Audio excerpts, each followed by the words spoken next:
So hey guys, welcome to my channel. My name is Rahul and आज हम बात करने जा रहे हैं वेब डेवलपमेंट के बारे में। So in this video we are little bit talking about what is web development and what are the essential tools we required and then we start with HTML।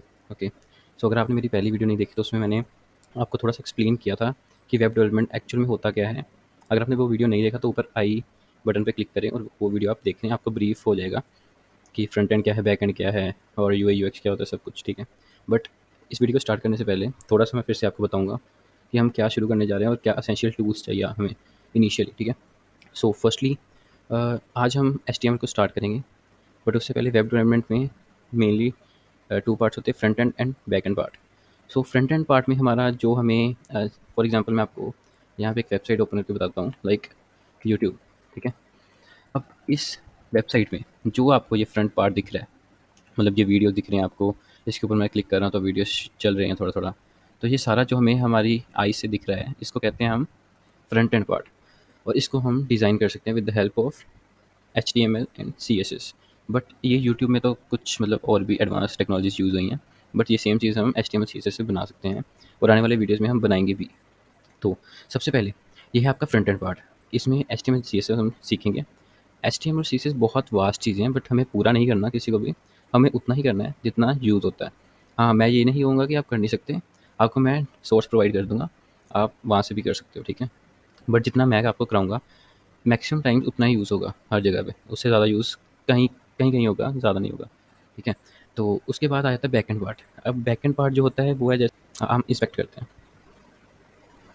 अब जब हम इंस्पेक्ट कर रहे हैं तो ये सारा जो कोड है ना, ये HTML देख सकते हैं आप, HTML स्टाइल लिखा हुआ है, स्क्रिप्ट भी लिखी है, सब कुछ लिखा हुआ है इसमें, तो ये बैक एंड पार्ट है। बैक एंड में मेनली जावास्क्रिप्ट का ही मेन रोल होता है बैक एंड में, कि हाउ थिंग्स विल वर्क। अगर हम यहाँ पे क्लिक कर रहे हैं तो क्या चीज़ चलेगी, कैसे वर्क होगा, कैसे पूरी चीज़ें, सब कुछ जो है ये हमारा तो ये हमारा जावास्क्रिप्ट का काम है कि हमें रीडायरेक्ट करना, APIs को फेच करना, बैक एंड पे जो भी चीज़ें चल रही हैं, हमें जो दिख रहा है वो फ्रंट एंड है और पीछे उसके क्या चल रहा है वो बैक एंड पार्ट है, ठीक है। ये था थोड़ा सा इंट्रोडक्शन बैक एंड और फ्रंट एंड का। अब आज हम शुरू करने जा रहे हैं HTML बेसिक से। तो सबसे पहले हम एक फ़ोल्डर बना लेते हैं, HTML स्टार्ट करके एक, ठीक है। और सबसे पहले एसेंशियल टूल चाहिए कि आपको, वो मैं बता देता हूँ आपको। बहुत सारे कोडिंग एडिटर होते हैं, ठीक है, जैसे सबलाइन हो गया, एटम हो गया, बट हम यूज़ करेंगे VS कोड, ठीक है। आपकी मर्ज़ी, आप जौन सा भी करना चाहते हैं आप कर सकते हो। मैं VS कोड को यूज़ करूँगा। इसकी इंस्टॉलेशन बहुत ईजी है, ये क्रॉस प्लेटफॉर्म है। आपके पास मैक है तो भी ये चलेगा, अगर आपके पास विंडोज़ है तो भी आप इसको डाउनलोड कर सकते हो, ठीक है। यहाँ से आप इसको आराम से डाउनलोड कर लीजिए। विंडोज़ जो भी आपकी लिनक्स है, विंडो है, मैक है, आप इसको डाउनलोड कीजिए और इसको इंस्टॉल कर लिए। सिंपल है, बहुत सिंपल है। अभी इनिशियली आपको सिर्फ यही एक कोड एडिटर चाहिए, इसके अलावा कुछ नहीं चाहिए, ठीक है। आप जब इसको इंस्टॉल कर लेंगे तो आप इसको ओपन करेंगे। पहले फ़ोल्डर बना लिया मैंने HTML स्टार्ट, अब इसको ओपन करते हैं न्यू विंडो में। ये न्यू विंडो मेरी ओपन हो गई है। अब यहाँ पे जो मैंने फ़ोल्डर क्रिएट किया था उसको ओपन करते हैं। कौन सा फ़ोल्डर था मेरा? HTML start. तो ये हमारा HTML स्टार्ट ओपन हो गया, ठीक है। इसमें एक हम फाइल क्रिएट करते हैं, index.html। अब देखिए, .html लगाऊंगा तो ही उसको पता चलेगा कोड एडिटर को कि हम कोड जो है वो HTML का लिख रहे हैं। अगर हम .html नहीं लगाएंगे फाइल के नाम के आगे तो उसको पता नहीं चलेगा कि हम HTML लिख रहे हैं, JSX लिख रहे हैं, जावास्क्रिप्ट लिख रहे हैं, क्या लिख रहे हैं, उसको कुछ नहीं पता चलेगा। तो HTML लगाना बहुत ज़रूरी है। आप अगर HTML नहीं लगाना चाहते तो HTM भी चलेगा, ठीक है। HTM और HTML ये दोनों चीज़ें आपको लिखनी ज़रूरी है डॉट के बाद, अगर आपको HTML फाइल बनानी है, ठीक है। उसके बाद एक एक्सटेंशन है, उसको भी आप डाउनलोड कर लीजिए। यहाँ से क्लिक करके यहाँ पे आपने लिखना है लाइव सर्वर। ये लाइव सर्वर मैंने तो इंस्टॉल किया हुआ है। मैं आपको बता देता हूँ एक बार इसका फ़ायदा और इसका नुकसान। नुकसान कोई नहीं है इसका, मतलब इसका फ़ायदा क्या है मैं आपको बता देता हूँ अभी, ठीक है। सबसे पहले आपको इसको इंस्टॉल कर लेना है, ठीक है। अब पहले मैं इसका यूज़ किए बिना आपको बताता हूँ कि क्या होगा और इसका हमें फ़ायदा क्या है। अ, सबसे पहले मैंने एमिट किया, ठीक है। इसके बारे में आपको बताता हूँ। सबसे पहले हम थोड़ा सा कुछ लिख लेते हैं, लाइक H1 टैग में वेलकम टू माई चैनल, ठीक है। इसको सेव करते हैं, ठीक है। जैसे हमने कंट्रोल एस किया ना, इसके अंदर एक फ़ाइल बन गई होगी, ये देखिए, ठीक है। अगर लाइव सर्वर हमारे पास नहीं है तो हमें मैन्युअली इसमें जाके इसको डबल क्लिक करके ब्राउज़र में ओपन करना पड़ेगा। ये मेरे ब्राउज़र में ओपन हो चुका है, ठीक है। ये है, ठीक है। अब देखिए लाइव सर्वर अभी नहीं मैं यूज़ कर रहा, ठीक है। अब अगर मैंने इसको मिटा दिया, मतलब वेलकम अकेला रहने देता हूँ मैं, ठीक है। इसको कंट्रोल एस किया, अब मैं फिर से ब्राउज़र पे गया तो यहाँ पे कोई चेंज नहीं हुआ। क्यों नहीं कोई चेंज हुआ? बिकॉज़ हमें इसमें मैनुअली चेंज, यहाँ पे मैनुअली हमें रीलोड करना पड़ेगा। मैनुअली रीलोड करते ही चेंज हो जाएगा, ठीक है। अब अगर हम बड़ा कोड लिख रहे हैं, 500-600 लाइन का कोड है, तो हम एक-एक चीज़ को यहाँ पे वीएस कोड में पहले सेव करके वहाँ पे रीलोड करेंगे तो हमारा टाइम बहुत वेस्ट होगा। और हमारा टाइम बचाने के लिए क्या है, लाइव सर्वर, ठीक है? तो लाइव सर्वर देखिए, कंट्रोल एस किया मैंने, ठीक है? अब right click, open with live server जैसे ही क्लिक करूँगा मैं, वैसे ही मेरे को रीडायरेक्ट कर देगा ब्राउज़र में। अब ब्राउज़र की स्क्रीन छोटी करता हूँ मैं। वेट, अब देखिए ब्राउज़र और वीएस कोड साथ-साथ आ गए। अब जैसे ही मैं इसमें चेंज कर रहा हूँ कोई भी, ठीक है, वेलकम, कंट्रोल एस करते ही दूसरी ब्राउज़र पे खुद ही वो रीलोड कर देगा उसको। इससे क्या होगा, इससे हमारा टाइम बचेगा, ठीक है? तो ये इंस्टॉल करना बहुत ज़रूरी है, इसको आप इंस्टॉल कर लीजिए, ठीक है? तो आज हम बात करने जा रहे हैं लिटिल बिट अबाउट, मैं सबसे पहले डिलीट कर देता हूँ। अब मैंने एक्सक्लेमेटरी मार्क एंटर, अब जैसे ही मैंने एंटर किया तो बॉयलर कोड पहले ही आ गया, ठीक है? तो ये एक शॉर्टकट है वीएस कोड का, ठीक है? अगर आप वीएस कोड नहीं यूज़ करते तो शायद ये नहीं चलेगा। अब थोड़ा-सा इसको मैं बता देता हूँ, आपको एक्सप्लेन कर देता हूँ कि ये है क्या। सबसे पहले हमें दिख रहा है डॉक टाइप एचटीएमएल। अब डॉक टाइप एचटीएमएल का मतलब ये है कि डॉक्यूमेंट का क्या टाइप है। अगर हम एचटीएमएल डॉक टाइप नहीं लिखेंगे तो इसको पता नहीं चलेगा कि एचटीएमएल है या क्या है। तो एचटीएमएल लिखना ज़रूरी है डॉक टाइप, ठीक है? Second line HTML language EN, ये हमें बता रहा है कि एचटीएमएल को हम किस लैंग्वेज में लिख रहे हैं। ईएन का मतलब है इंग्लिश लैंग्वेज, हम एचटीएमएल में इंग्लिश लैंग्वेज यूज़ कर रहे हैं। उसके बाद ये हेड टैग है। अब हेड टैग के अंदर हमारे मेटा टैग्स होते हैं, ठीक है? मेटा टैग्स वो होते हैं जो हमें हमारे डॉक्यूमेंट की इन्फॉर्मेशन देते हैं कि डॉक्यूमेंट में कौन से कैरेक्टर सेट यूज़ हो रहे हैं, व्यू पोर्ट क्या है उसका, उसका साइज़ क्या है, स्केल क्या है उसका, उसका टाइटल क्या है, ठीक है? जैसे कैरेक्टर सेट है UTF-8, ये कैरेक्टर सेट का कोड है हमारे, जो हम स्टैंडर्ड कैरेक्टर सेट यूज़ करते हैं उसका कोड है UTF-8, ठीक है? UTF-16 भी होता है, फिलहाल हम UTF-8 ही करेंगे। अब व्यू पोर्ट आ गया, विड्थ डिवाइस, अब विड्थ कितनी रहेगी, डिवाइस विड्थ, जितना भी डिवाइस है उसकी विड्थ जो है वो एक्चुअल विड्थ हो जाएगी कंटेंट की। इनिशियल स्केल हमारा 1 है, तो ये मेरा टैक्स है, इसके अंदर डीपी जाने की ज़रूरत नहीं है, ऊपर ऊपर से आपको बता दिया, उतना बहुत है। टाइटल, अब जो भी आप टाइटल लिखोगे वो टाइटल डायरेक्टली हमारे यहाँ पे शो हो जाएगा हमें। टाइटल डॉक्यूमेंट है ना, रिलोड करते हैं, ये देखिए यहाँ पे आगे लिखा डॉक्यूमेंट, ठीक है? तो ये होता है टाइटल डॉक्यूमेंट। ओके, वेट, मैं आपको स्क्रीन बड़ी पे ही करवाता हूँ, जब हम कोड लिखेंगे एक्चुअल तब स्क्रीन छोटी कर लेंगे, ठीक है? तो ओके, यहाँ पे लिख लेते हैं HTML, ठीक है? एक्चुअल जो कंटेंट हमारा है वो हमारा बॉडी के अंदर आएगा, ठीक है? तो बॉडी के अंदर हमें सब कुछ लिखना है जो भी हमें हमारे वेबसाइट में चाहिए, ठीक है? थोड़ा सा इसका मैं आपको थोड़ी सी बेसिक टैग्स बताता हूँ पहले। H1, अब H1 टैग और H2 टैग भी होता है, एक H3 टैग भी होता है, H4 टैग भी होता है, H5 टैग भी होता है, H6 टैग भी होता है, ठीक है? ये H6 होते हैं, ठीक है? H1 से लेके H6 तक, और इसकी टेक्स्ट की साइज़ डिपेंड करता है इस पे। सबसे बड़ा टेक्स्ट जो है वो H1 पे आएगा, सबसे छोटा जो है वो H6 पे आएगा, ठीक है? तो H1 का मतलब हेडिंग हम अपनी लैंग्वेज में कहते हैं अपनी कन्वीनियंस के लिए, वैसे इसका कोई नाम नहीं है, H1 टैग ही है, ठीक है? एक और यहीं पे आपको मैं बता देता हूँ, टैग और एलिमेंट में फ़र्क क्या होता है। Difference between tag and element, okay? अब H1 लिखा, ये है टैग, ठीक है? ये टैग है H1 राहुल चौहान, ये एलिमेंट है, ठीक है? टैग होता है जो टैग, सिंपल टैग H1 है, अगर हम H1 टैग में कोई भी कंटेंट फिल करते हैं तो वो एलिमेंट बन जाता है, सिंपल इसका ये डिफरेंस है, ठीक है? तो इसको मैं मिटाता हूँ, H1 से H6 तक भी थोड़ा सा आपको बता देता हूँ। हाँ, वेलकम, वेलकम, वेलकम। अभी तक अगर आपने चैनल को सब्सक्राइब नहीं किया तो चैनल को सब्सक्राइब कर लीजिए, आपको पूरा कोर्स फ्री में मिलने वाला है, ठीक है? तो वो भी हम ब्राउज़र में जाते हैं, क्या है यहाँ पे, ठीक है? ये क्या आ गया, ये H1 है, इसका size H2, H3, H4, H5, H6, तो H6 तक हेडिंग टैग चला गया हमारा, ठीक है? उसके बाद राहुल चौहान हमने H1 में लिखा था, ठीक है? ये आपको बता दिया मैंने, तो ये है टैग्स H1, ठीक है? उसके बाद एक टैग होता है पी टैग, जिसको हम पैराग्राफ टैग कहते हैं। अगर हमें एक सैम्पल एक्सरसाइज करनी है और हमें लिखने 500 वर्ड्स, तो हमें 500 वर्ड ऐसे टाइप नहीं करने, सिंपल हमें लिखना है लोरेम 500, लोरेम 500, ठीक है? और इसका वर्ड रैप भी कर सकते हो, ठीक है?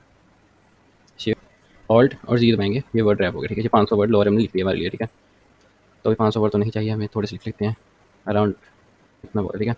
अब पी टैग पैराग्राफ बनाता है, हम इसमें जाके देखते हैं कंट्रोल एस करके कि क्या लिखा है इसने, ये देखिए। अब अगर मैं चाहता हूँ कि एलिट के बाद नेक्स्ट लाइन जो है वो नीचे से शुरू हो, सेकंड लाइन से, तो क्या करूँगा, एक टैग है, यहाँ पे हमें टैग लिखना है बी आर टैग, इसको हम कह सकते हैं ब्रेक टैग, ब्रेक करता है ये, ठीक है? ये देखिए, इसके बाद लाइन नेक्स्ट शुरू हो गई, ठीक है? तो ये ब्रेक टैग है, ये बेसिक्स टैग है, ठीक है? एक टैग और है IMG, इमेज टैग। अब इमेज मैंने IMG एंटर किया तो सोर्स और सब कुछ जो है वो खुद दिया गया। तो ये VS कोड का फीचर। सोर्स में कुछ नहीं, सोर्स में हमें सिर्फ यहाँ लिंक दे सकते हैं हम। अगर हमारे पास कोई फ़ोटो है तो हम वो डाल सकते हैं। फॉर एग्जांपल मैं आपको अभी यहाँ पे ना फ़ोटो एडिट करके बताता हूँ। ये मेरा HTML फाइल, इसमें मैं ये फ़ोटो डाल देता हूँ, ठीक है। जैसे मैं यहाँ पे पेस्ट किया तो यहाँ पे भी आ जाएगी फ़ोटो। सिंपली सोर्स में जाके डॉट ये लोगो, ठीक है। अब देखिए ये मेरी फ़ोटो आ गई यहाँ पे। साइज़, हाइट, विड्थ हुआ, हम आगे जानेंगे थोड़ा सा उसको। पहले हम बेसिक जान लें कि टैग्स होते कैसे हैं। अब ऑल्ट का क्या मतलब है? फॉर एग्जांपल मेरे से लोगो सोर्स गलत दिया गया और कंट्रोल एस करता हूँ, क्या शो होगा यहाँ पे? कुछ नहीं ना शो हुआ। अब आपको नहीं पता, अगर यहाँ पे कुछ नहीं शो हो रहा तो इसका मतलब है आपने कुछ लिखा ही नहीं है। मुझे तो यही लगेगा कुछ है ही नहीं इमेज। अगर हमें सामने वाले को बताना कि यहाँ पे इमेज है बट वो शो नहीं हो रही किसी कारण, तो हमें क्या करना पड़ेगा? ऑल्ट। यहाँ पे मुझे कुछ लिखना पड़ेगा। फॉर एग्जांपल मैं लिख देता हूँ IMG एरर, ओके, सेव। ये देखिए ध्यान से। अब उसने मेरे को बता दिया IMG एरर है, मतलब यहाँ पे एक लोगो आ गया। इसका मतलब है कि इमेज है बट कोई एरर है उसमें, इसलिए वो शो नहीं कर रही, ठीक है। तो ऑल्ट का ये है कि ऑल्ट लगाना भी ज़रूरी है, बट हमारे पास तो है तो हम लगा देते हैं। ये देखिए शो होगी इमेज, ठीक है। इसको बड़ा छोटा करना सब कुछ सीखेंगे, बट अभी हम HTML की बात कर रहे हैं तो HTML पे ही रहेंगे हम। बाकी इसमें स्टाइल्स वगैरह होते हैं, स्टाइलिंग कर सकते हैं हम। CSS फर्स्ट है एंकर टैग, सेकंड आई फ्रेम्स, उसके बाद ऑडियो वीडियो टैग्स, और कुछ एक दो और टैग्स जानेंगे। पहले इन तीनों के बारे में अभी बात करते हैं, ठीक है। तो सबसे पहले क्या होगा, एक हमारी बॉडी का जो है वेट, यस। सो सबसे पहले हम जानते हैं एंकर टैग।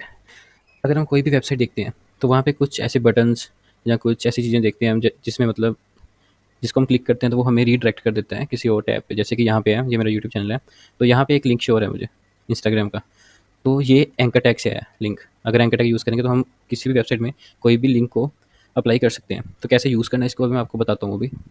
यस, तो सबसे पहले हमें एंकर टैग ए एंटर करना है, और HREF का मतलब है यहाँ पे हमें लिंक डालना है। जो भी लिंक हम अपनी वेबसाइट पे शो करना चाहते हैं उसको हम यहाँ पे डालेंगे, ठीक है। तो किसी भी एक लिंक को कॉपी कर लीजिए, जैसे कि मैं इसी अपने यूट्यूब चैनल के लिंक को कॉपी करता हूँ और सिंपली यहाँ पे मुझे पेस्ट कर देना है। और यहाँ पे मुझे कुछ ना कुछ लिखना पड़ेगा, लाइक मेक कोड, जो कि मेरा यूट्यूब चैनल का नेम है। मैं सेव करता हूँ और लाइव लाइव सर्विसेज को ओपन करता हूँ तो देखता हूँ क्या आता है वहाँ पे। हाँ जी, तो आप यहाँ पे देख सकते हैं मेरा लिंक आ गया। मैं जैसे ही यहाँ पे क्लिक करूँगा तो ये मुझे रीडायरेक्ट कर देगा मेरे चैनल पे, ठीक है। बट एक चीज़ आप देखिए यहाँ पे एंकर टैग में, एक तो जब हम इस पे क्लिक कर रहे हैं जो सेम ही पेज में ओपन हो रहा है, बट अगर हम चाहते हैं कि ये चीज़ नई टैब में ओपन हो तो क्या कर सकते हैं उसके लिए? तो उसके लिए हमें टारगेट सेट करना पड़ता है एंकर टैग का। सिंपल हम लिखेंगे target is equal to blank. Blank target में जाएगा, सेव करते हैं, देखते हैं यहाँ पे जाके। हाँ जी, तो क्लिक करते हैं इस पे।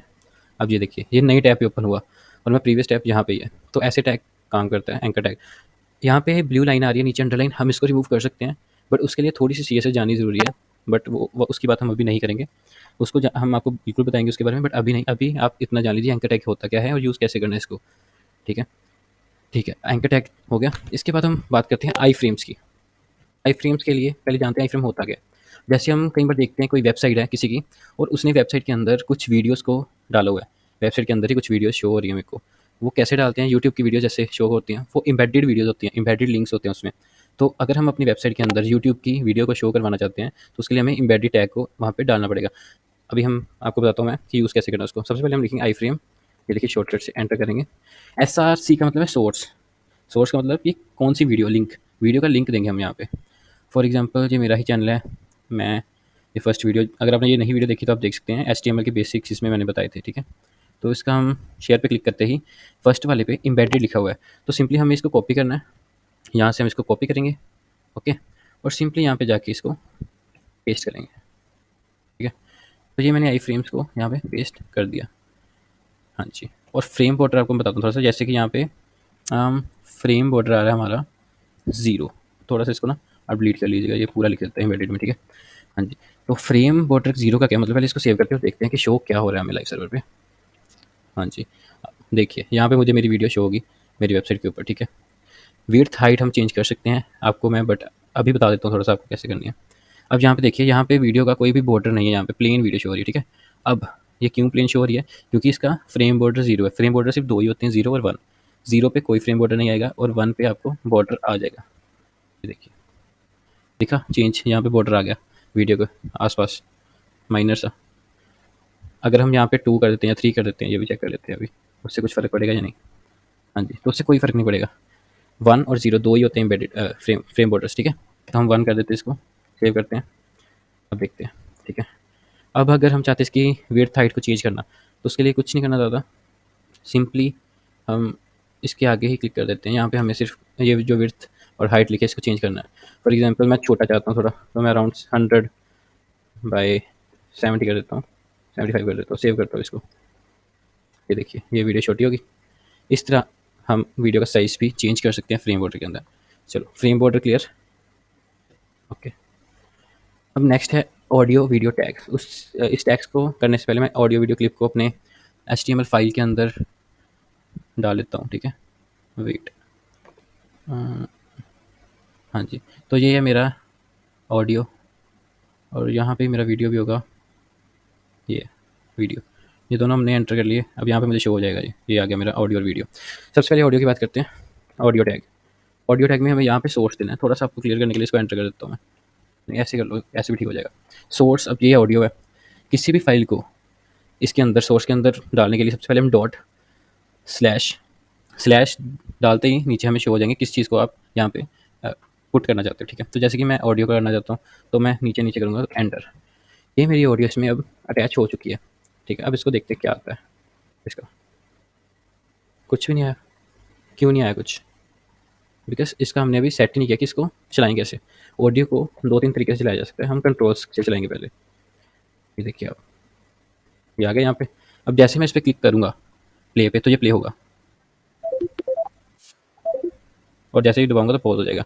तो ये एक तरीका है ऑडियो को अटैच करने का, ठीक है। अब एक और तरीका आता है कंट्रोल्स के अंदर ही, तो कंट्रोल्स ऑटो प्ले करके, ठीक है। उसका मतलब क्या है, जैसे मैं लिखूंगा ऑटो प्ले, और जैसे मैं इसको सेव करूंगा, सेव करते ही ये ऑटोमेटिकली प्ले होना शुरू हो जाएगा।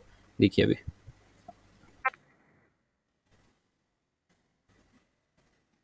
ठीक है। तो ये था कंट्रोल ऑटो प्ले। अब एक होता है कंट्रोल लूप, कि कंटिन्यूसली कंटिन्यूसली चलता जाएगा। वो भी चेक कर लेते हैं, लूप, ठीक है।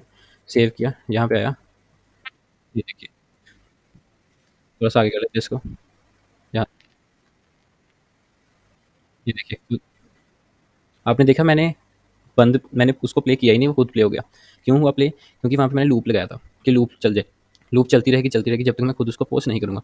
तो ये था ऑडियो टैग, ठीक है। ऑडियो टैग आपको बता दिए 2-3 तरह के हैं, आप इनकी प्रैक्टिस कर सकते हैं। बट अभी आपको सिर्फ मैं बता रहा हूँ कि होते कौन से टैग हैं, अभी हम इसका एक्चुअल यूज़ नहीं कर रहे, ठीक है। उसके बाद आता है हमारा वीडियो टैग। वीडियो टैग क्या करता है? वीडियो में हम डालेंगे सोर्स। वीडियो का सोर्स ये है, तो हम इसको डालते हैं वीडियो को, ठीक है। सेव करके देखते हैं क्या आता है यहाँ पे आगे। यहाँ पे वीडियो, इसको कंट्रोल करके देखते हैं वीडियो को। वीडियो कंट्रोल्स, ये देखिए, ये अब प्ले हो रही है वीडियो, ठीक है। तो ये मैंने वीडियो डाल दी। अब ये बहुत बड़ी लग रही है, तो हम इसको छोटा कर सकते हैं। पहले इसको पॉज करता हूँ मैं। छोटा कैसे करना है इसको? कुछ नहीं, बस विड्थ दीजिए इसको 200, 500 देते हैं, 530, हाँ, 400 आइडिया देते हैं, सेव करते हैं। ये देखिए, अब इसका साइज़ जो है वो स्मॉल हो गया। यहाँ से हम प्ले कर सकते हैं, ठीक है, इसको, ओके। अब एम्बेडेड और इसका फ़र्क क्या है मैं आपको बता देता हूँ, आई फ्रेम का और सिंपली वीडियो का। जो एम्बेडेड है ना, इसके बैक एंड में है ना, जो वो यूट्यूब वर्क कर रहा है। अगर कोई इसको क्लिक करेगा, तो व्यू जो है वो यूट्यूब में ऐड होगा, ठीक है। इसके पीछे यूट्यूब का कंट्रोल है। अगर ये मैं वीडियो यूट्यूब से डिलीट कर दूंगा ना, तो यहाँ से भी ये डिलीट हो जाएगी, ठीक है। और इस वाले वीडियो का क्या क्या फ़ायदा है? इसका फ़ायदा ये है कि चाहे यूट्यूब से उठाई हो, चाहे जहाँ से मर्जी, ये मेरा अभी इस वक्त ये मेरी HTML की फ़ाइल के अंदर है। जब तक उसमें है, इसको कोई डिलीट नहीं कर सकता, ठीक है। कंट्रोल सेम है, बस जो एम्बेडेड वाली है वो नेट से वर्क करेगी, इंटरनेट से। और जो हमारी सिंपल वीडियो टैग से है, ये हमारी विदाउट इंटरनेट भी चल सकती है अगर हमारे पास वीडियो फाइल है, ठीक है। तो इनका मेन डिफरेंस ये है। तो आज हमने 3 चीज़ों को जाना, आप इसकी प्रैक्टिस करना। अगर आपको कोई चीज़ समझ ना आए, तो आप नीचे कमेंट कर सकते हैं, ठीक है। मैं आपके कमेंट ज़रूर पढ़ूंगा, रिप्लाई करूँगा उनका। तो और कुछ आपको अगर इसमें डाउट्स हैं, तो आप नीचे कमेंट कीजिए, मैं उस पर वीडियो ज़रूर बनाऊँगा, ठीक है, ठीक है। तो चलिए इस वीडियो को शुरू करते हैं। सो पहले मैं इसको डिलीट कर लेता हूँ। ओके, सो ये मेरा बॉयलर कोड आ गया। इसका मैं नाम रख देता हूँ HTML एंड बॉडी के अंदर पहले सबसे पहले बात करते हैं प्री टैग की। प्री टैग, तो प्री टैग करता क्या है? प्री टैग का मेन वर्क ये है कि जैसे हम कोई भी कोड लिखते हैं प्री टैग के अंदर, like my name is Rahul,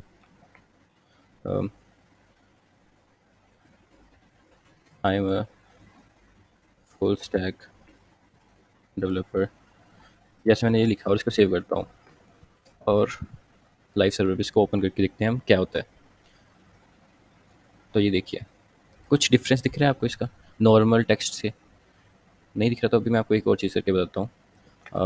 एक हम पी टैग करते हैं, सेम चीज़ें उसमें भी लिखते हैं ये दोनों, ठीक है? देखिए, एक अब इसको सेव करते हैं और देखते हैं डिफरेंस। राइट, देखिए इसमें फ़र्क पता क्या है? जो मैंने पी टैग के अंदर लिखा है ना, वो एज ए पैराग्राफ शो होगा, पूरी लाइन शो होगी मेरे को। उसने कोई मतलब उसने सारी स्पेस वगैरह को मैनिपुलेट नहीं किया। और जो हमने प्री टैग के अंदर लिखा है ना, वो बेसिकली जैसे हमारी एच है ना हमने लिखी, सेम वैसे ही उसने वहाँ पे लिख दिया। Same font, same format, same उसकी विड्थ हाइट सब कुछ सेम है, और सेम उसने हमें यहाँ पे ला के रख दिया।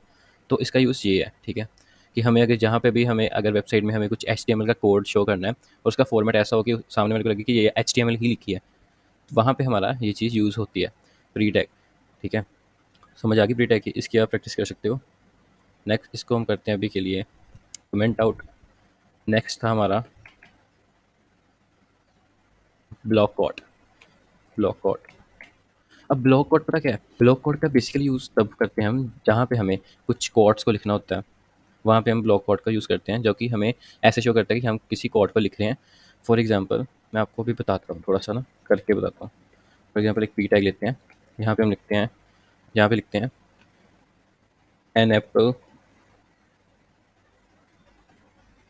अ डे कीप डॉक्टर अवे, ठीक है? और आगे हम लिखते हैं ब्लॉक कोड लगा के, सॉरी, इसको हम ब्लॉक कोड के अंदर लिखते हैं। तो यहाँ पे लिखते हैं कोड ऑफ द डे, ठीक है? सेव करते हैं, यहाँ पे जाके देखते हैं। हाँ जी, तो समझ आइए आपको ये क्या था? ये होता है कोड। अगर इस कोड को हम थोड़ा सा और हाईलाइटेड वे में कुछ अच्छी तरह से बताना चाहते हैं, तो सिंपली हम एज ए साइटेशन दिखाना चाहते हैं, तब हमें इसको हटा के इसकी जगह पे साइट टैग को यूज़ कर सकते हैं और ये सेम उसमें लिख सकते हैं। ये साइटेशन हो गया, ये देखिए, ये साइटेशन है। Width height length breadth margin padding सब कुछ जो है वो सी एस एस से हम मैनिपुलेट करेंगे। अभी सिर्फ आप देखिए कि वर्क कैसे कर रहा है और क्या क्या चीज़ें चल रही हैं इसके पीछे, सिर्फ आपको यही जानना है, ठीक है? ब्लॉक कोड भी बदल गया, साइड भी बदल गया अब आपको, ठीक है? अम, इसको थोड़ा सा और करते हैं, थोड़ा सा ब्लॉक कोड के अंदर साइड डाल के देखते हैं। इसको करते हैं कॉपी एंड इसको यहाँ पे करते हैं हम पेस्ट, ठीक है?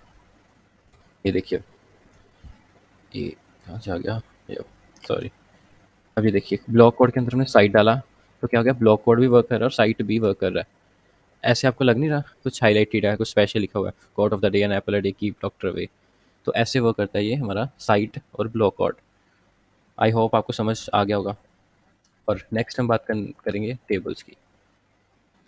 टेबल्स होते क्या हैं पहले इसको देख लेते हैं हम, थोड़ा सा क्रोम में खोलते हैं इसको, टेबल्स को।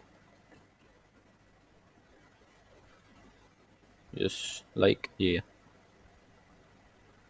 टेबल है, ये वाला।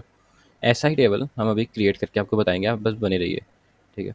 तो टेबल के लिए टैग कौन सा होता है? Table tag. Okay, table tag लगा दिया हमने टेबल बनाने के लिए।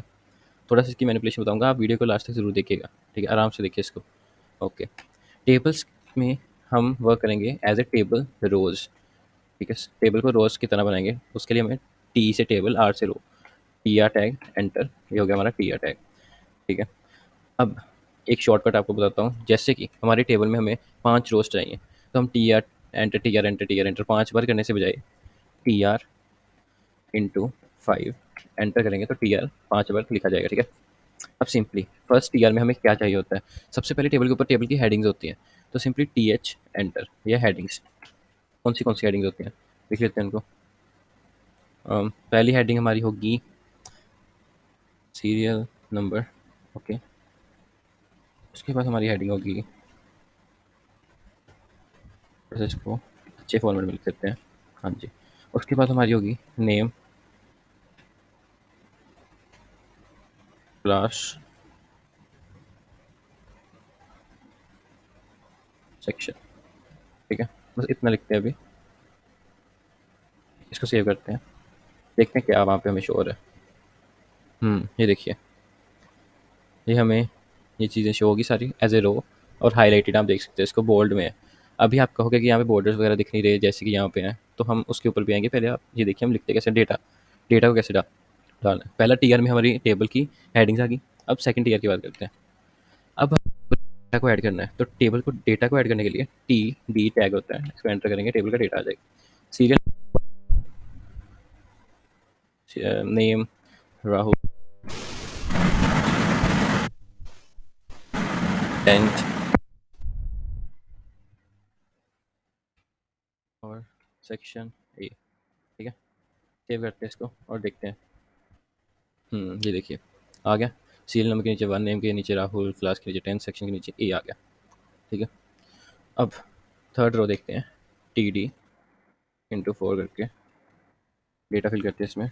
2 अजय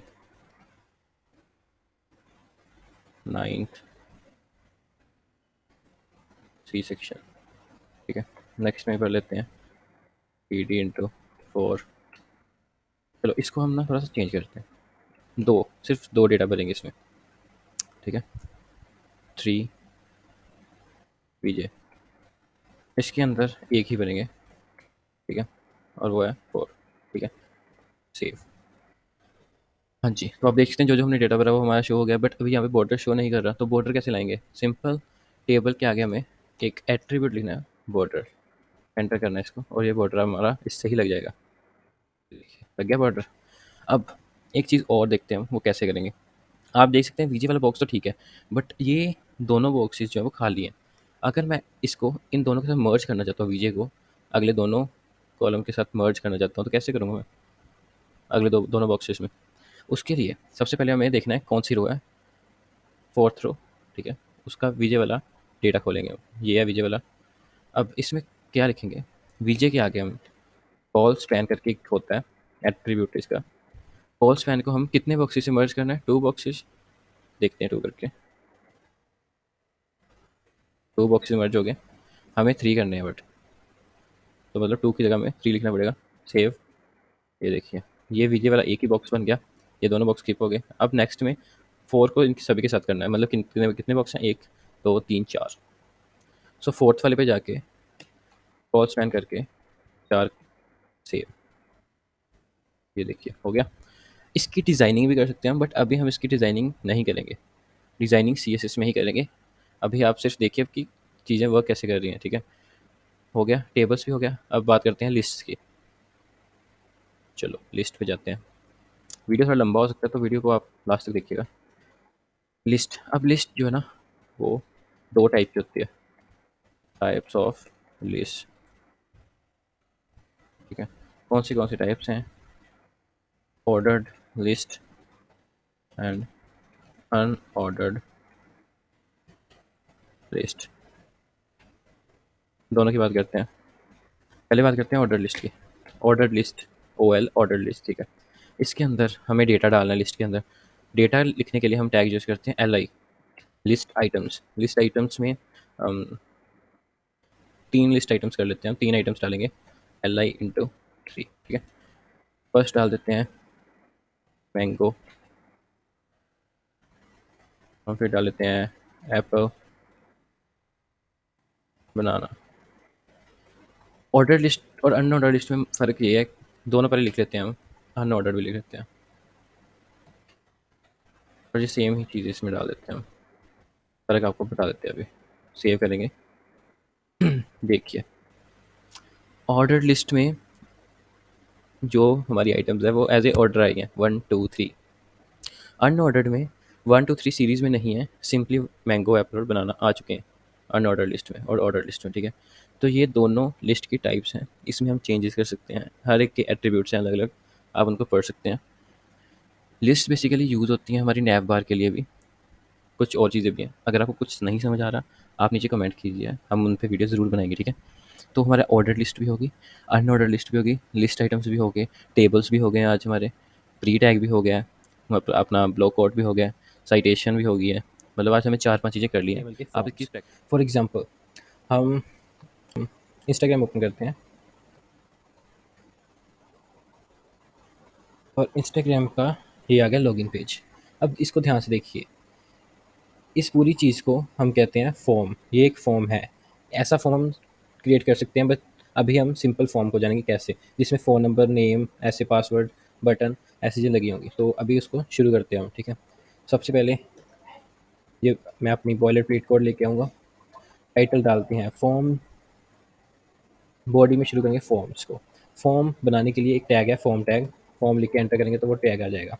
एक्शन में कुछ लिखने की ज़रूरत नहीं है। ये हम एक फॉर्म के अंदर एम्प्टी फॉर्म हमारा क्रिएट हो चुका है। अब इस एम्प्टी फॉर्म को हमने आगे क्रिएट करना है।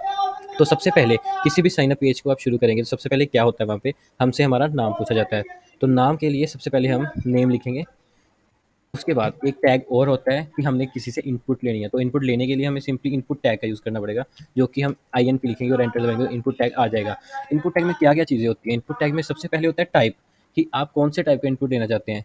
यहाँ पे जैसे बाय डिफ़ॉल्ट टेक्स्ट है, क्योंकि नेम जो है वो टेक्स्ट फॉर्म में होता है, नेम न्यूमेरिकल नहीं होता और स्पेशल कैरेक्टर्स कोई नहीं होता। तो सिंपली टेक्स्ट है यहाँ पे टाइप, नेम यहाँ पे एम्प्टी है, आईडी एम्प्टी है। ये एम्प्टी अभी है फ़िलहाल, क्योंकि जब हम CSS यूज़ करेंगे तब ये आईडीज़ यूज़ होगी। तो अभी देखते हैं यहाँ पे क्या आ रहा है। इसको सेव करते हैं और ओपन विद लाइव सर्वर करके देखते हैं। हाँ जी, तो यहाँ पे देखिए, ये हमारा नेम, उसके आगे ब्लैंक एक बॉक्स आ गया जहाँ पे हम नाम वगैरह लिख सकते हैं, ठीक है? बट वहाँ पे जैसे हम इंस्टाग्राम पे देखा था, तो यहाँ पे फ़ोन नंबर, यूज़र नेम और ईमेल आईडी का एक लिखा हुआ है पहले से ही, ठीक है? पे इसको कहते हैं प्लेस होल्डर, ठीक है? प्लेस होल्डर कैसे लगाते हैं?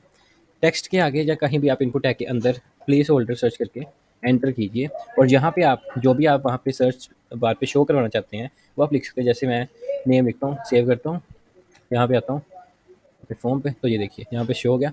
यहाँ पे नेम भरूँगा तो नेम वो है सिर्फ एक रेफरेंस के लिए कि यहाँ पे हमें नेम भरना है, ठीक है? हम इसको मिटा भी सकते हैं, बट हम ऐसे रहने देंगे, सब कुछ सीखेंगे अभी। और नेक्स्ट नेक्स्ट क्या पूछता है? ईमेल आईडी, हमारी ईमेल आईडी। तो ईमेल आईडी कैसे पूछते हैं? ईमेल इनपुट, ईमेल का इनपुट टेक्स्ट नहीं होगा, क्योंकि उसमें स्पेशल करैक्टर भी यूज़ होता है @ तो उसके लिए एक स्पेशल टाइप है ईमेल। ईमेल लिखेंगे टेक्स्ट की जगह। अगर हम प्लेस होल्डर लगाना चाहते हैं तो लगा सकते हैं, नहीं लगाना चाहते तो नहीं लगाएंगे, बट हम लगाएंगे। यहाँ पे ईमेल लिखते हैं, इसको सेव करते हैं और यहाँ पे जाके देखते हैं। ये देखिए ईमेल आ गया यहाँ पे, ठीक है? सिंपली उसके बाद और क्या चीज़ें चाहिए हमें? ईमेल आईडी आ गई, उसके बाद हमें हमारा जो है वो पासवर्ड चाहिए। Password, input tag. अब पासवर्ड का जो इनपुट का टाइप है, वो भी पासवर्ड ही होगा, ठीक है? इसका मैं अभी आपको डिफरेंस बताता हूँ कि पासवर्ड क्यों है, क्योंकि ये स्पेशल कैरेक्टर भी हो सकता है, नेम भी हो सकता है, न्यूमेरिकल भी हो सकता है। तो उस पासवर्ड का एक अलग फील्ड होता है, उसका फ़ायदा मैं अभी आपको बताता हूँ। फर्स्ट इसका प्लेस होल्डर लिख लेते हैं पासवर्ड, ठीक है? इसको सेव करते हैं, इनपुट टैग में जाके देखते हैं कि क्या है। ये देखिए पासवर्ड आ गया। अब यहाँ पे देखिए हम नेम तो हम जैसे राहुल फिल कर देते हैं।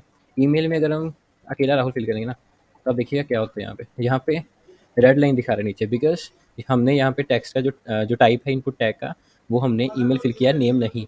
तो ईमेल में हमें हमेशा @gmail या कोई और लिखना पड़ता है। अब देखिए, अब ये खत्म हो गया, मतलब ये सही है बिल्कुल। पासवर्ड में क्या है? पासवर्ड में जो भी हम टाइप करेंगे वो स्टार्स की फॉर्म में, डॉट्स की फॉर्म में आएगा, वो शो नहीं होगा, वो एक प्राइवेसी उसको रखेगा। तो ये है पासवर्ड का, ठीक है? तो नेक्स्ट एक और फील्ड हमें ज़रूरी है, जो कि है जेंडर। हमसे हमारा जेंडर भी पूछा जाता है जब भी हम फॉर्म फिल करते हैं किसी भी चीज़ का। तो जेंडर हमेशा रेडियो बटन में ही सिलेक्ट होगा, रेडियो बटन, और इसके आगे हम मेल का एक डालेंगे, फिर इनपुट लिखेंगे, फिर से रेडियो, बिकॉज़ मेल और फीमेल 2 रेडियो बटन लगाने पड़ेंगे, क्योंकि 2 जेंडर्स को हम यहाँ पे पुट करेंगे, फीमेल। बट अभी मैं इसकी एक दिक्कत बताता हूँ आपको। ये देखिए, इसको ओपन विद लाइव सर्वर करते हैं। हाँ जी, तो यहाँ पे आप देखिएगा, जेंडर तो एक ही हो सकता है, तो हमारा दोनों पे क्यों क्लिक हो रहा है? एक पे क्लिक होना चाहिए, जैसे मैं मेल पे कर रहा हूँ, तो फीमेल पे नहीं होना चाहिए क्लिक। अगर मैं फीमेल पे कर रहा हूँ तो मेल पे नहीं होना चाहिए। तो इस दिक्कत को हम कैसे ठीक कर सकते हैं? सिंपली हमें पहले तो इसमें नेम की जगह पे कुछ भी फिल कर सकते हैं। मैं जेंडर फिल कर देता हूँ यहाँ पे, जेंडर, यहाँ पे भी जेंडर फिल कर देता हूँ, इसको सेव करता हूँ। ध्यान रखिएगा नेम्स दोनों इनपुट्स के सेम होने चाहिए, ठीक है, फिर ही वर्क करेगा। अब देखिए, देखा, अब मैं मेल पे क्लिक कर रहा हूँ तो फीमेल से हट जा रहा है, अगर फीमेल पे क्लिक कर रहा हूँ तो मेल पे हट जा रहा है, ठीक है। तो ऐसे हम ठीक करते हैं उसको। अब अगर हम एक लाइन के नीचे एक लाइन को लेके आना चाहते हैं तो आपको टैग बताया था मैंने फर्स्ट वीडियो में, अगर आपने नहीं देखी तो जाके देख लीजिए। टैग था बी आर टैग, ठीक है, ब्रेक टैग, ये लाइन को ब्रेक करता है, ठीक है, बी आर टैग यूज़ करेंगे। अब देखिए इसको सेव करते ही आगे नीचे सब कुछ फिल हो गया। अब सिंपली अब हम बटन्स बनाएंगे। सबमिट का बटन चाहिए और रीसेट का बटन, दो बटन चूज़ करेंगे। बट यहाँ पे हम बटन टैग का यूज़ नहीं करेंगे क्योंकि हम फॉर्म में है तो इनपुट का ही यूज़ करेंगे। बटन से भी बटन बन जाएगा बट अभी फ़िलहाल हम इनपुट्स का यूज़ करेंगे। टाइप बटन लिखेंगे, नेम में हम लिख देते हैं सबमिट, ओके, इसको करते हैं सेव। बटन के अंदर नाम नहीं आया, क्यों नहीं आया? क्योंकि हमने वैल्यूज़ को पुट नहीं किया यहाँ पे हमें एक वैल्यू का बटन ऐड करना पड़ता है। वहाँ पे हम लिखेंगे सबमिट, सेव करेंगे, उसके बाद सेव करते ही नेम आ गया सबमिट, ठीक है। अब रीसेट का बटन बनाना है तो सिंपली इनपुट लिखेंगे, टाइप रीसेट कर देंगे, इसकी वैल्यू ऐड कर देंगे हम रीसेट, ओके, सेव करते हैं, आ गया। ये था हमारा सिंपली फॉर्म। यहाँ पे हम name, email ID, password, mail submit करेंगे या रीसेट करेंगे। रीसेट से सब कुछ जो है वो ब्लैंक हो जाएगा। चेक बॉक्स का भी यूज़ कर सकते हैं, रेडियो बटन्स का भी यूज़ कर सकते हैं, हर चीज़ इसमें यूज़ हो जाएंगी हमारी। तो ये छोटा सा फॉर्म बनाया था, इसको डिज़ाइनिंग देने के लिए हम काफ़ी चीज़ें और यूज़ कर सकते हैं CSS में। बट फिलहाल आपको फॉर्म आ गया तो इसकी प्रैक्टिस कीजिए और अगर कोई डाउट है तो नीचे कमेंट। और आज की इस वीडियो में हम बात करेंगे आईडी एंड क्लासेस के बारे में। तो सबसे पहले मैं अपना बॉयलर पेट कोड ले आऊँगा, टाइटल में लिख देते हैं आईडीज एंड क्लासेस, सेव करते हैं। अभी बॉडी एम्प्टी है तो ओपन विद लाइव सर्वर देखते हैं क्या आता है यहाँ पे। तो ऑब्वियसली क्लीन पेज आएगा, बस यहाँ पे टाइटल की जगह आईडीज एंड क्लासेस आ जाएगा हमारा, ठीक है। तो सर मैं एक H1 टैग ले लेता हूँ और यहाँ पे लिखते हैं welcome to my channel, save करते हैं, लाइव सर्वर पे देखते हैं जाके। तो वेलकम टू माय चैनल आ गया यहाँ पे। अब आईडीज एंड क्लासेस की बात करते हैं। सो मैं इसको एक आईडी देता हूँ चैनल, और एक क्लास बनाता हूँ माय चैनल, सेव करते हैं। कुछ भी आप देख सकते हैं यहाँ पे कुछ भी चेंज नहीं आएगा, बट हमारी आईडीज़ एंड क्लासेस हमें यूज़फुल होंगी जब हम जावास्क्रिप्ट में और सीएसएस में काम करेंगे। बिकॉज़ जो आईडी है वो एक यूनिक करैक्टर है, एक एलिमेंट की आईडी। अगर ना मैंने यहाँ पे H1 का आईडी चैनल है तो आईडी चैनल एक ही होगी, आईडी सेम नहीं हो सकती, क्लासेस सेम हो सकती हैं। तो इसकी मैं आपको एक छोटी सी एग्जांपल देता हूँ। जैसे हम स्कूल में पढ़ते थे तो वहाँ पे first second third fourth fifth six seventh eight nine 10th classes होती थी, ठीक है।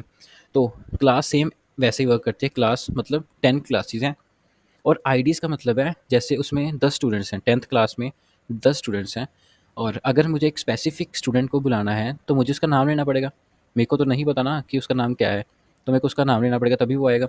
तो आईडी एक यूनिक नेम देना पड़ता है हमें किसी भी एलिमेंट को, और हम उससे उस आईडी से उसको कॉल कर सकते हैं।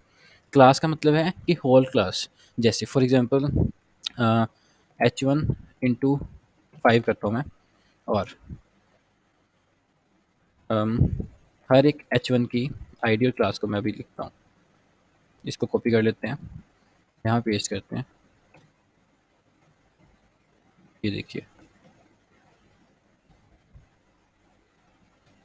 ठीक है। और यहाँ पे थोड़ा सा कंटेंट लिख देते हैं, कोई ABCDE,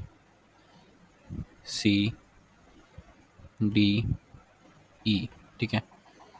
तो सिंपली हम चैनल का आईडीज़ तो सेम नहीं रख सकते, तो हम चैनल 1 2 3 4 और 5 इसको ऐसे चेंज कर लेते हैं।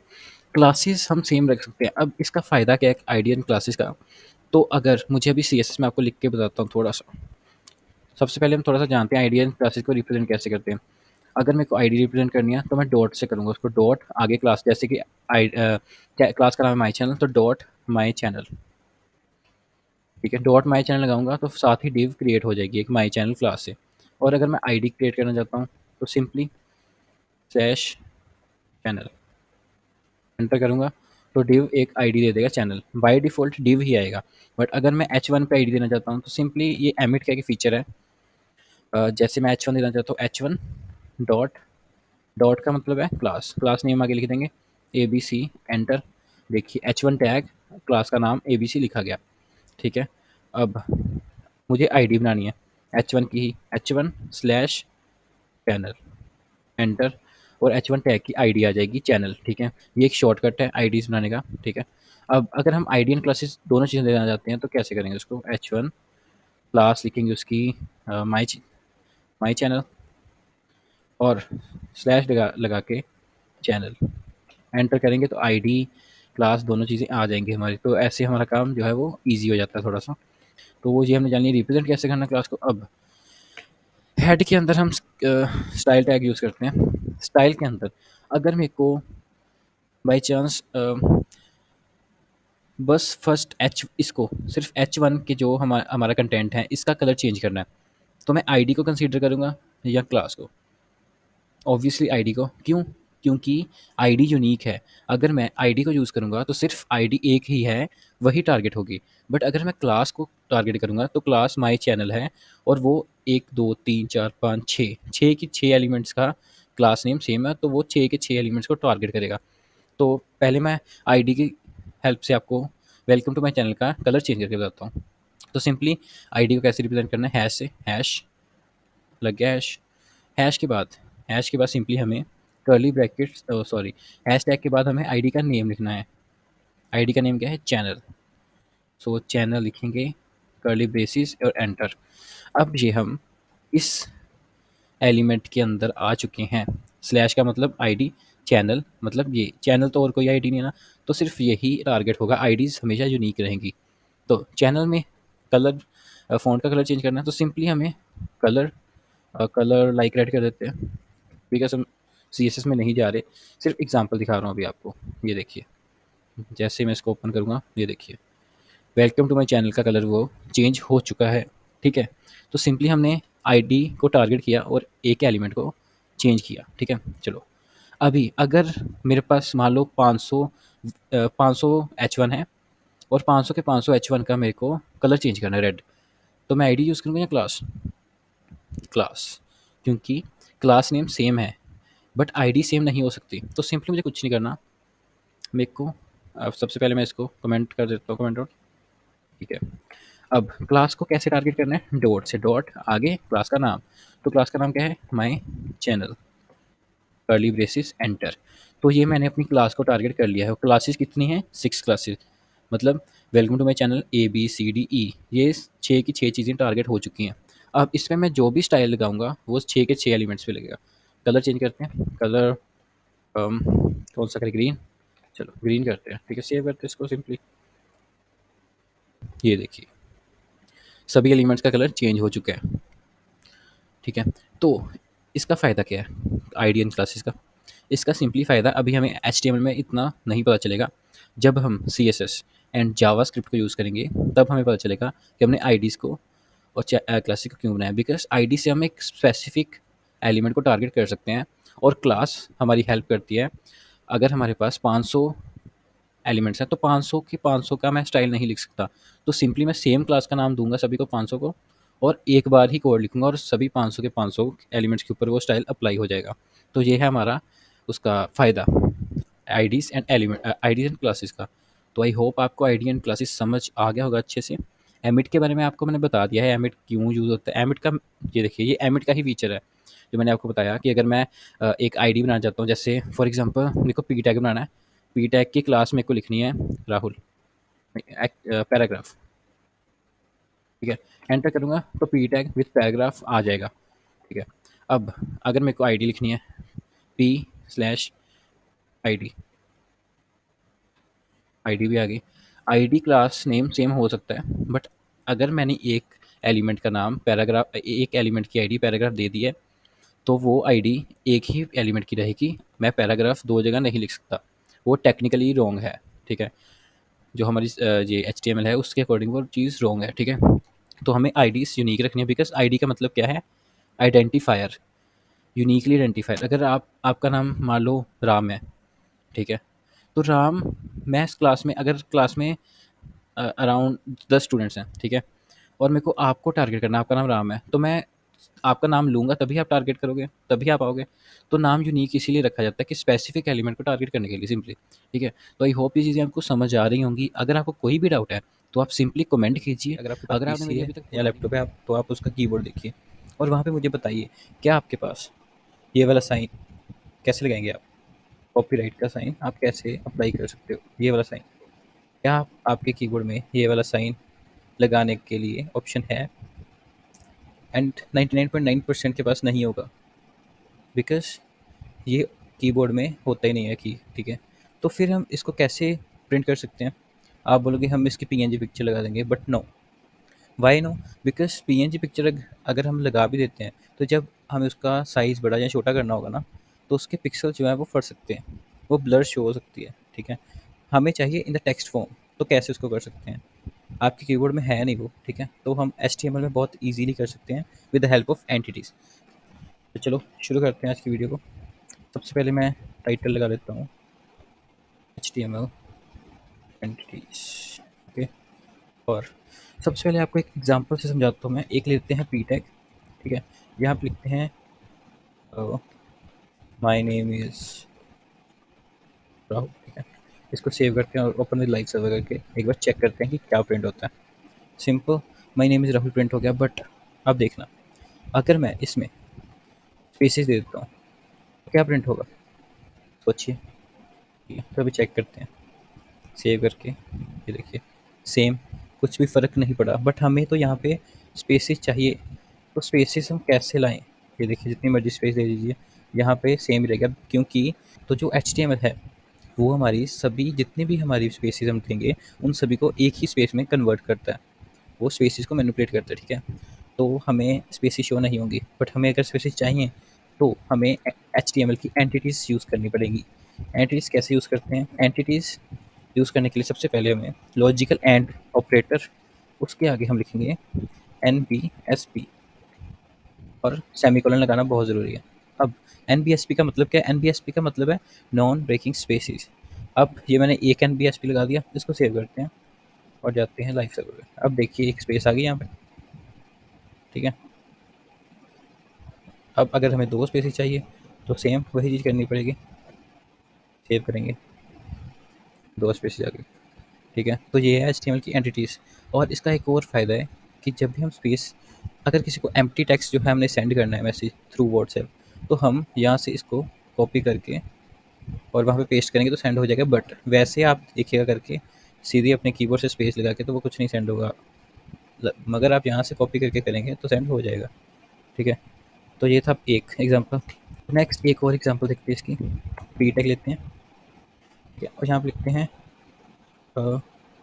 दिस इज पी टैग, ठीक है? तो सेव करते हैं। हमें ये पी टैग चाहिए, हमने तो पी टैग लिखा सिंपल, ये टैग नहीं है, हमने तो ऐसे लिखा टेक्स्ट ही। टैग तो ये होना चाहिए ना। इसको सेव कर दिया, यहाँ पे देखते क्या आता है, बट टैग तो हमें शो नहीं हुआ। क्यों?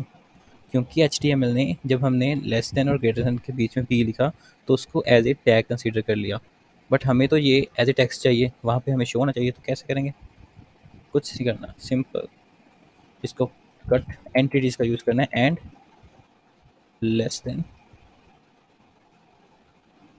पी ग्रेटर देन, ठीक है?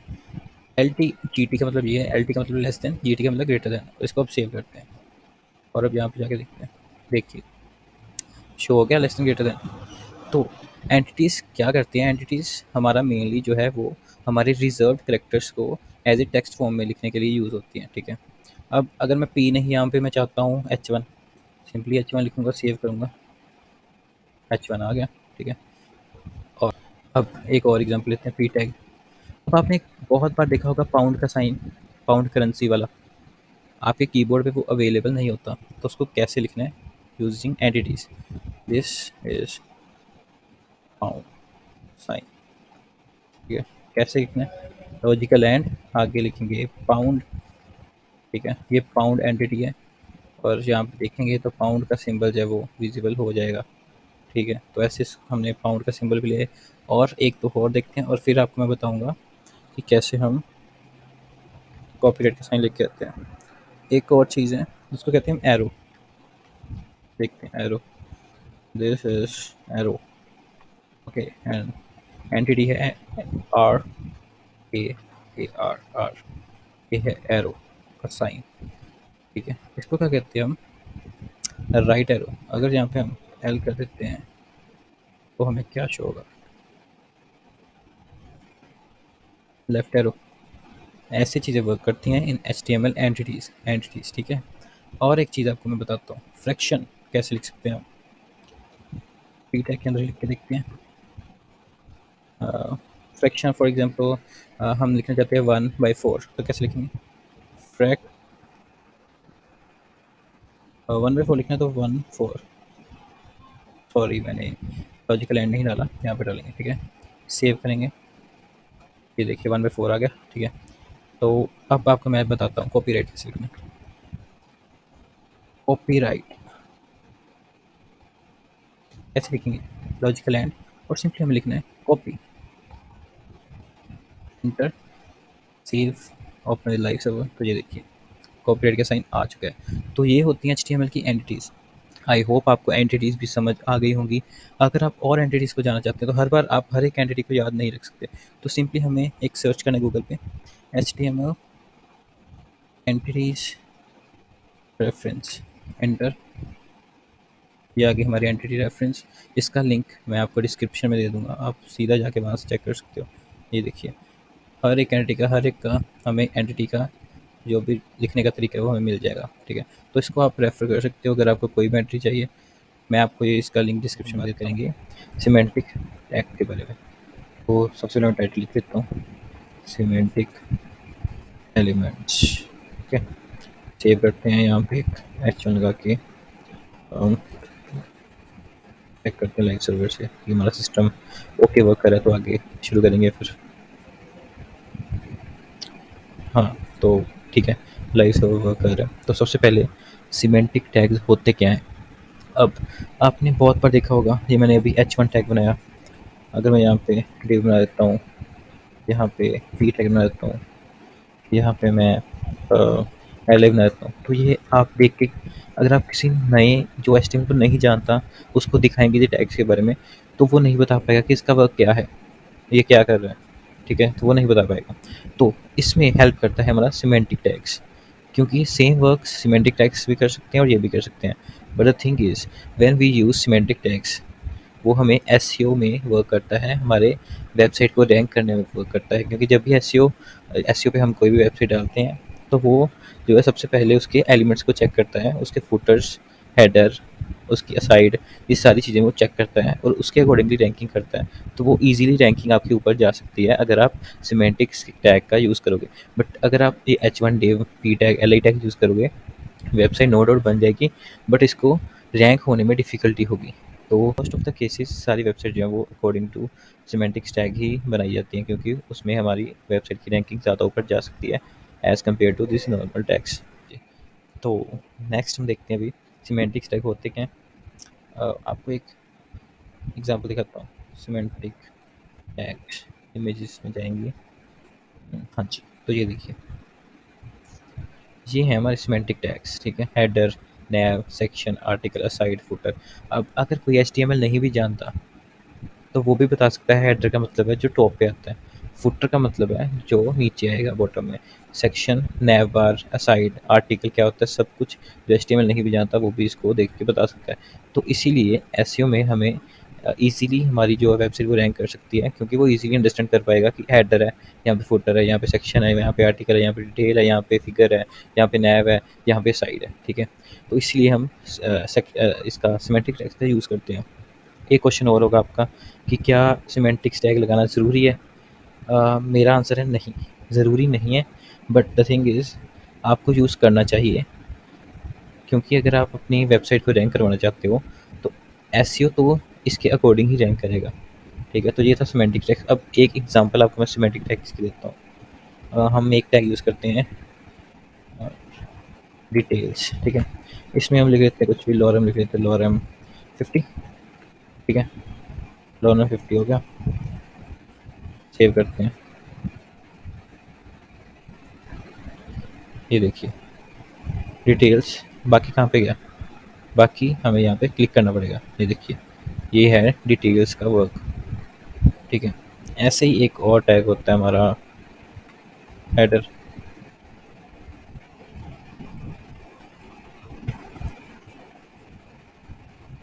एक कोड फाइल सेव करते हैं, देखिए हेडर भी हमारा आ गया। वर्क ये नॉर्मली ही करेगा, ठीक है। आप कहोगे इससे तो मैं पी टैग में भी लिख सकता हूँ, div में भी लिख सकता हूँ, H1 में भी लिख सकता हूँ। हाँ, लिख सकते हो आप, बट एसईओ इसके अकॉर्डिंग ही रैंक करेगा, ठीक है। तो ये था हमारा सिमेंटिक्स टैग। अगर आप और भी सिमेंटिक्स टैग को पढ़ना चाहते हो तो सिंपली आप एक वेबसाइट पे जा सकते हो, सिमेंटिक एलिमेंट्स, मोज़िला वेबसाइट है ये। यहाँ पे आपको सिमेंटिक्स टैग मिल जाएंगे, और ये इतने ही होते हैं बस, इससे ज़्यादा नहीं होते। अगर आप इनके बारे में जानना चाहते हो तो आप एमडीएन वेब डॉक्स पे जाके आर्टिकल क्लिक करोगे तो आर्टिकल के बारे में पूरा पढ़ सकते हो, इसको यूज़ करना कैसे करना, ठीक है। अभी हम यहाँ पे ज़्यादा दिमाग नहीं लगाएंगे, हमें अपनी सीएसएस को भी शुरू करना है, ठीक है। तो ये लास्ट वीडियो थी एचटीएमएल की। इसके बाद हम एक प्रोजेक्ट करेंगे, और प्रोजेक्ट करने के बाद उसको हम नेक्स्ट सीएसएस, नेक्स्ट, उसके बाद हम नेक्स्ट सीएसएस शुरू करेंगे अपनी, ठीक है।